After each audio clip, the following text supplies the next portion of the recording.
And that ended up with us exploring Son Doong in 2009. And once we got into there, we realised we'd rediscovered the underground river, which also ended in a sump at the downstream end.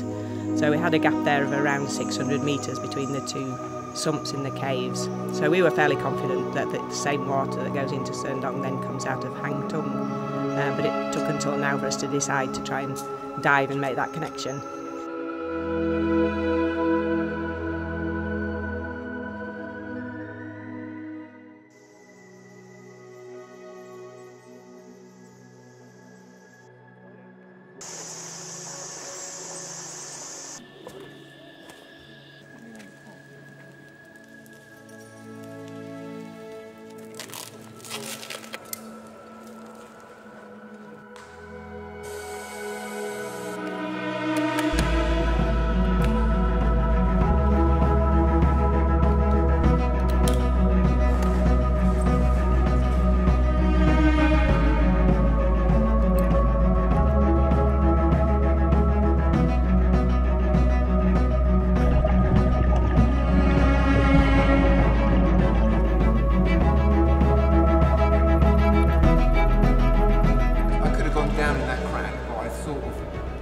idea that there's a passage somewhere on this wall.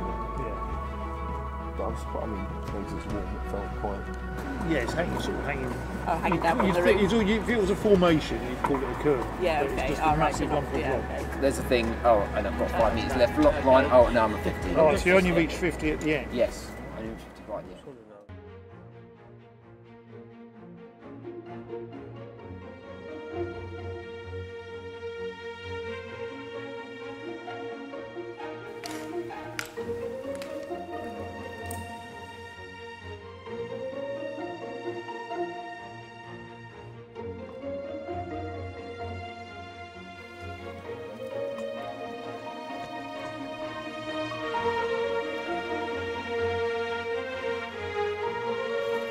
So we knew the dive was going to go deep, but there was a possibility that there might be a higher roof, and the floor was deep, but the roof of the tunnel was much shallower, so there was potential for us to be able to get through at roof level. Gradually going down, I was looking at the beds of limestone, and they were dipping down as well, so it was obviously it was the way on. I could have gone deeper, but you know, with the gases I had available, it wasn't a wise option, so I had to tie off at that depth and then come back up the line. It was obviously much deeper underneath me at the final point, but I couldn't see the roof at that depth, and with the limited visibility we had, it was a bit hard to sort of discern the roof and the passages. So I ascended and spent a lot of time decompressing. Total dive time was about 2 hours, probably 80 to 90 minutes of that was decompression.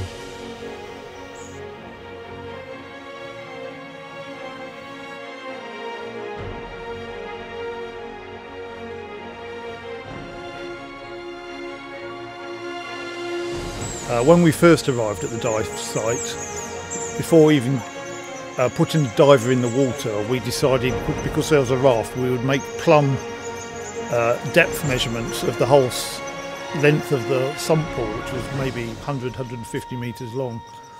And at first we were quite discouraged because it went straight to 20 metres, and often most of it was 35 metres, and right at the end was 93 metres, which was pretty deep, and deeper than any of the gases we had available to us. So straight away, from the end of the start of where the sump was, we realised we were not going to be able to get that deep. So quite disappointing. But I think from the progress we've made, I think following the wall, we've identified the main ongoing passage.